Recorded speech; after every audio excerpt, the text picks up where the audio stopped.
All right, so we're gonna talk about the cracks. So we address the cracks after the first coat, before the second coat. And the way that we do that is we apply paint by a sprayer and we dab it with a brush, and that's going to fill in the small portions of the crack. If you zoom in a little bit right here, you can see areas like this, very fine finish, those are gonna fill with paint. Now when we get to the larger sections here, we're gonna wanna fill with caulking. So between here and here, we'll actually have two different methods. This will be paint, that will be caulking. So we'll show you how to do one of those right now.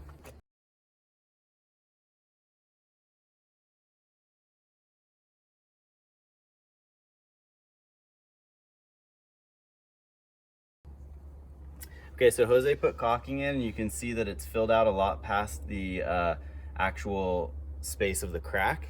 And so what we do to reduce that is not use a wet rag. A wet rag is gonna make this space smoother, but we're gonna use a soaking wet brush. And by soaking it, it looks like it's actually spreading it out further, but what it's doing is it's reducing the caulking itself to next to nothing, or a paint-like substance. So when this dries out, you may even see a tiny little bit of a crack still, but it'll be filled. And by the time we come through with the second coat of paint, that will fill up. Now this heavier spot here is still divoted in, but we have filled it and sealed it.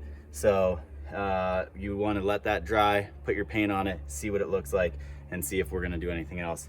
We're just gonna apply a little bit of paint. And then this is a wet brush. We'll take some of the water out of it, and we're just filling it in with paint. Usually using a dabbing technique. Sometimes you have to go back and forth.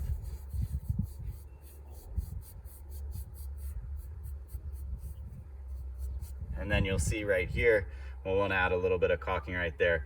But basically this gets rid of the crack that used to be here,